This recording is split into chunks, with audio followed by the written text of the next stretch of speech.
네, 지금부터 바른미래당 제27차 원내 대책회의를 시작하겠습니다.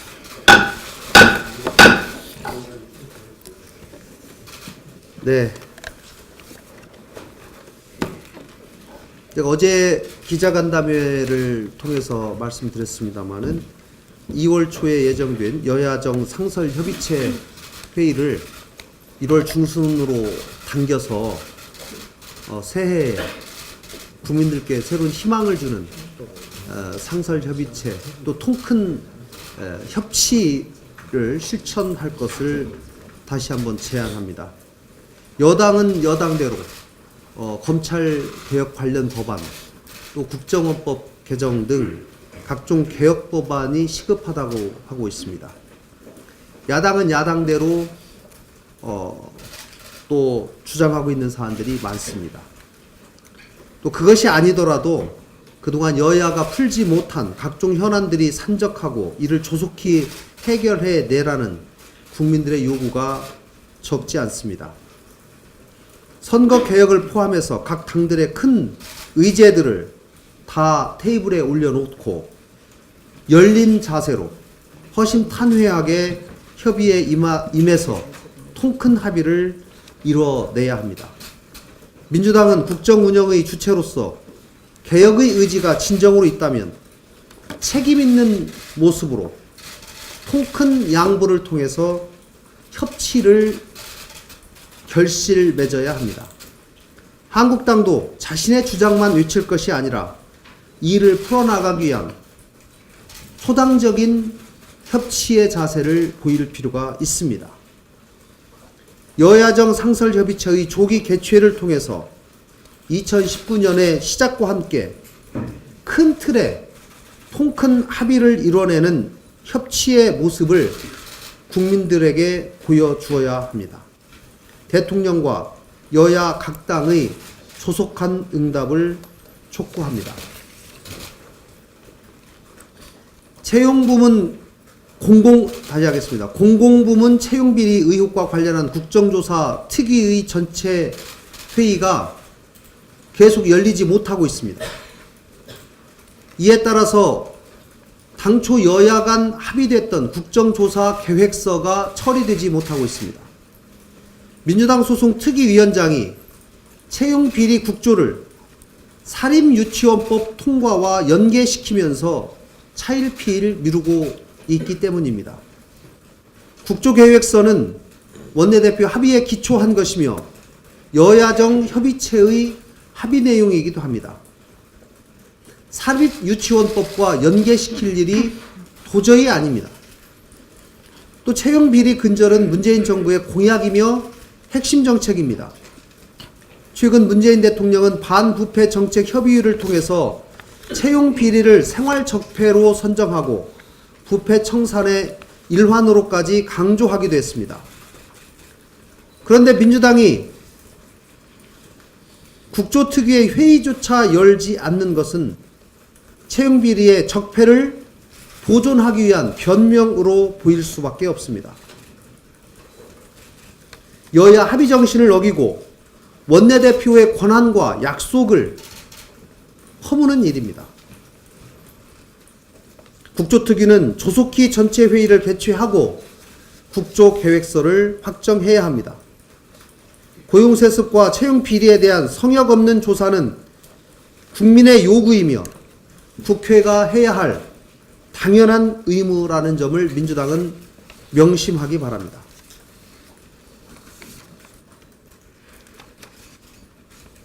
도를 넘은 청와대 기강회의에 대해서 한 말씀 다시 드리겠습니다. 어제도 말씀드렸지만 청와대 인사수석실 행정관이 육군 참모총장을 만난 것에 대해서 해당 행정관이 어떤 사유로 만났는지, 어떤 이야기를 주고받았고, 문서가 어떤 경위로 분실되었는지, 사후 대책은 어떻게 세워졌는지에 대해서 정확하게 진상을 밝혀서 국민께 알려야 합니다. 국정 운영은 시험을 하는 곳이 아닙니다. 책임지는 자리입니다.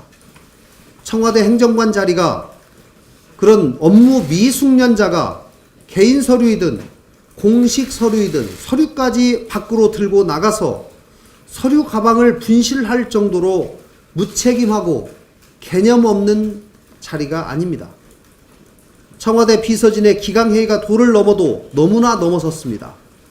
담당 행정관의 문책에서 끝날 일이 아닙니다. 담당 행정관에 대한 지휘 책임 선상에 있는 담당자들에게도 엄중 문책이 있어야 합니다.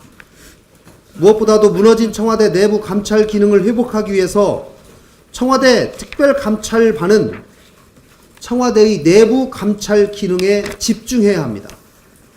또한 청와대 특별감찰관은 법률에 따라서 1월 내에 후보자를 추천하고 신속하게 임명되어야 한다는 점을 다시 한번 촉구합니다. 이상입니다. 내일 청문회를 앞두고 있는 조혜주 중앙선거관리위원회 위원 후보가 19대 대선 당시 문재인 후보 캠프에서 공명선거 특보로 활동했던 것이 확인됐습니다. 청와대의 인사 검증이 캠프 출신인지 아닌지를 따지는 단계가 아닌지 인사 시스템에 다시 한번 심각한 의문을 제기하지 않을 수 없습니다. 더불어민주당은 지난 대선 이후 19대 대통령 선거 백서를 발간한 바가 있습니다. 백서에는 당시 문재인 캠프에 참여한 인사들의 명부가 같이 수록되어 있는데 조혜주 후보자는 대통령 후보자 직속 조직인 특보단에서 공명선거 특보로 이름을 올리고 있는 것으로 확인되었습니다. 특보단은 각 본부의 위원장, 부위원장급 인사들과 함께 별도로 명부가 정리되었음을 미루어 봤을 때 핵심 인사임을 알 수 있습니다.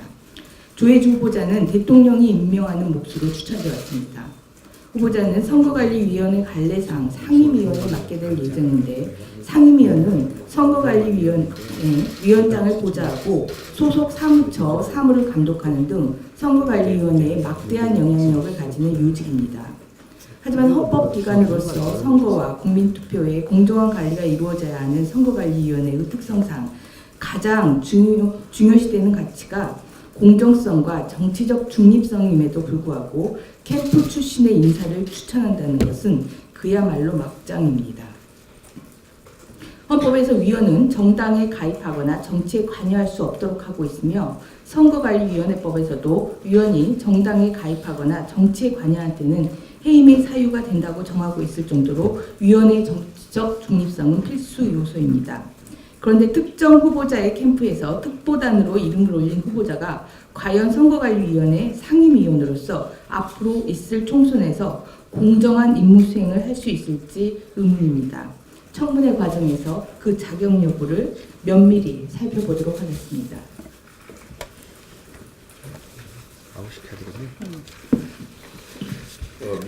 미온적인 검찰 수사권 조정에 대해서 말씀드리겠습니다.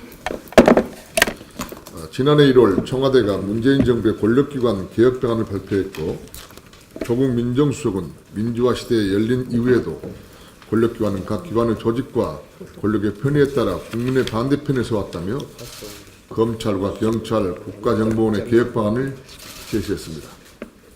핵심은 검찰의 직접 수사권 축소를 포함한 검경 수사권 조정입니다.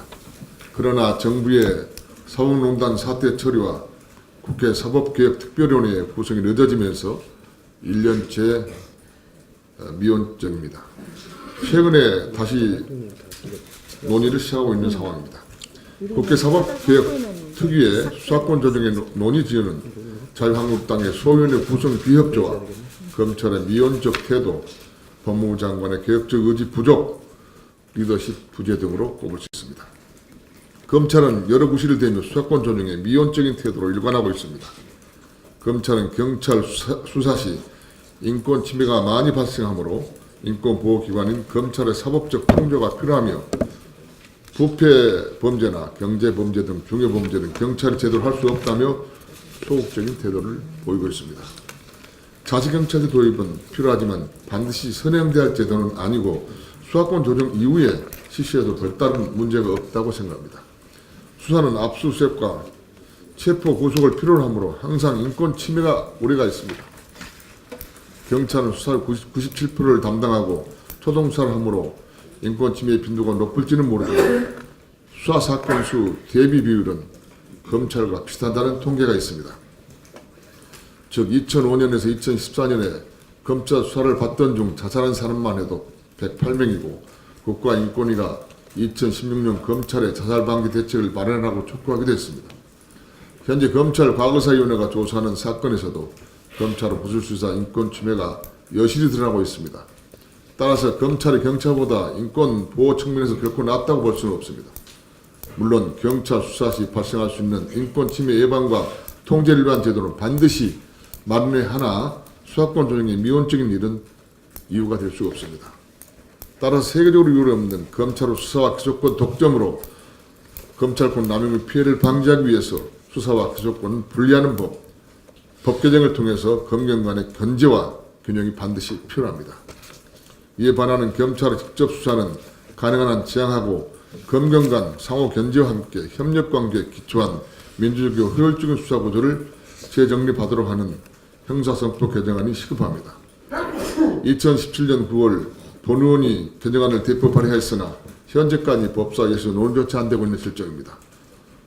독점 검찰권 후 오남용을 막기 위해서는 반드시 수사권 조정이 이루어져야 합니다. 검찰은 국민의 70%가 수사권 조정을 찬성하는 현실을 직시하고 적극 협조해 주시기 바라며 국회 사개특위도 조속히 활성화되기를 촉구합니다. 이상입니다.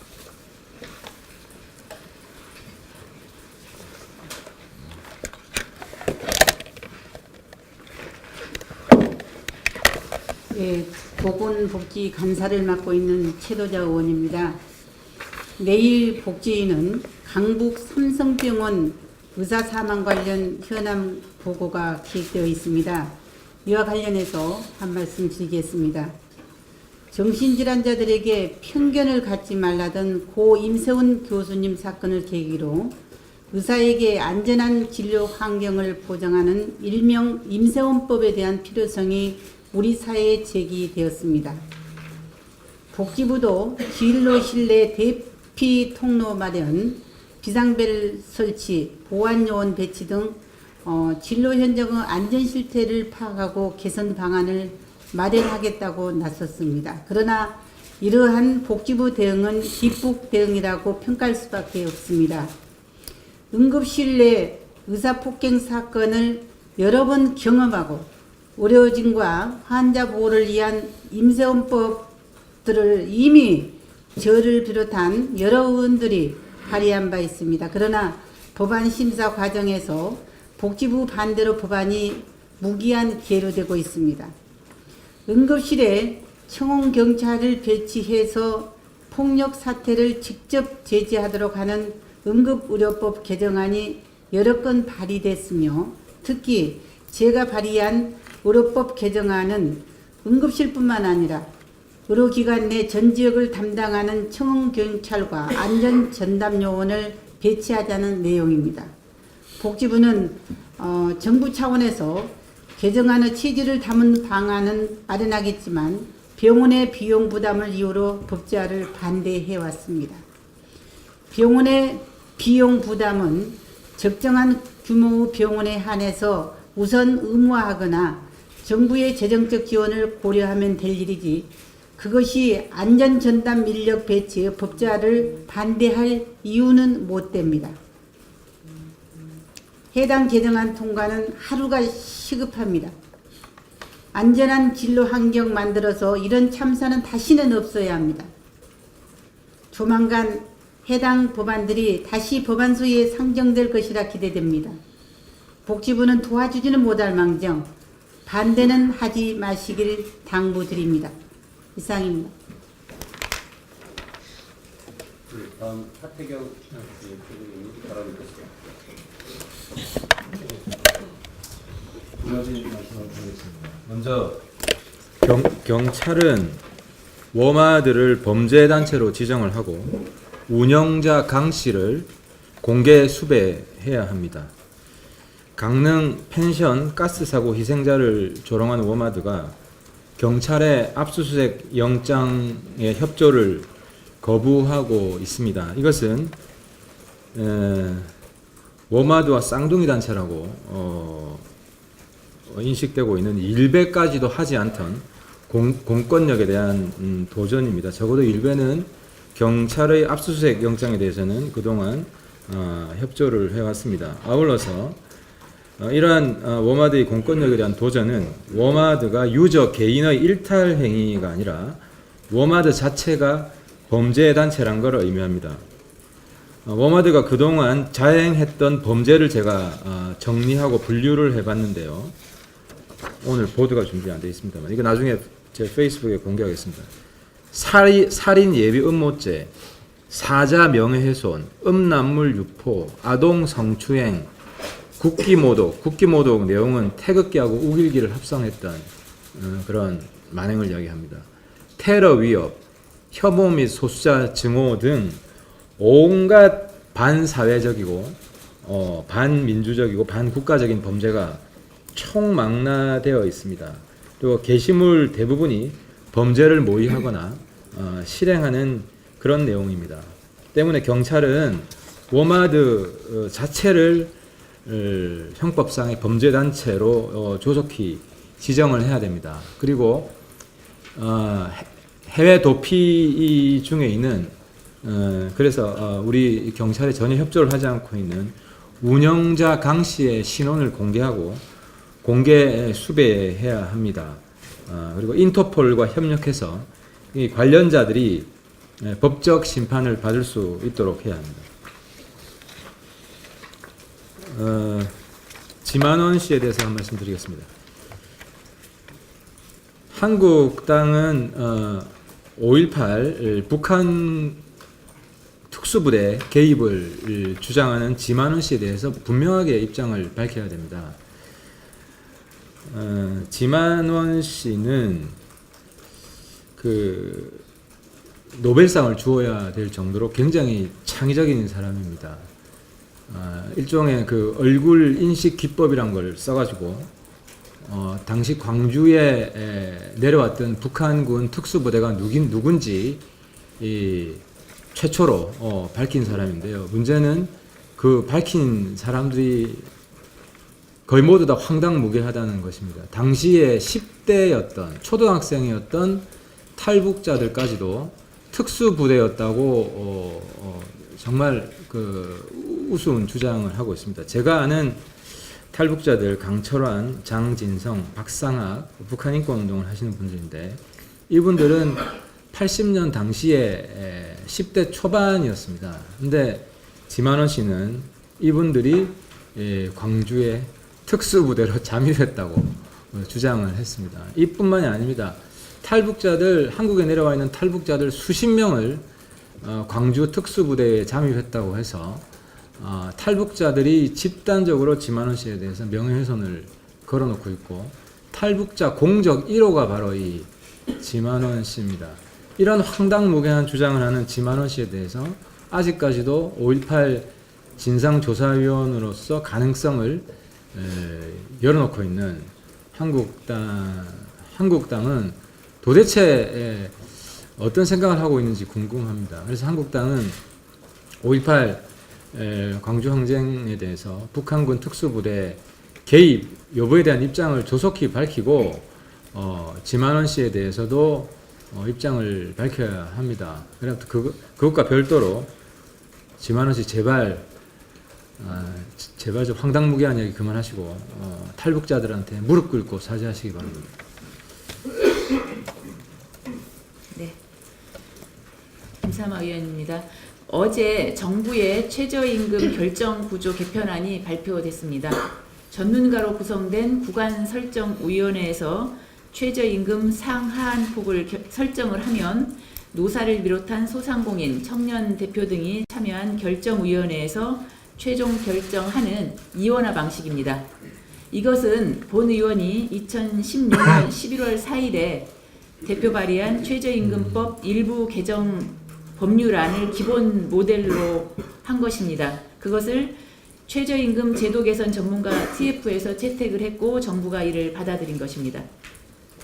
그동안 최저임금위원회는 사용자와 근로자 대표들의 합의로 합리적인 수준의 최저임금을 도출하자는 최저임금법의 취지를 살리지 못했습니다. 협상을 할 때마다 노사 양측 대표들은 불만을 제기하며 퇴장하는 일이 다반사였고 결국 정부가 임명한 공익의원들이 최저임금을 결정하는 행태가 반복돼 왔습니다. 그러다 보니 결과적으로 노사의 의견보다 정부의 뜻에 따라 최저임금이 결정되어 왔습니다. 문재인 정부 들어서 2년간 무려 29%나 최저임금의 인상이 가능했던 것도 이러한 결정 구조가 큰 원인으로 작용했습니다. 이제라도 제도 개선이 이루어져서 무모한 의사결정을 막을 수 있게 된다는 점은 평가할 수 있습니다.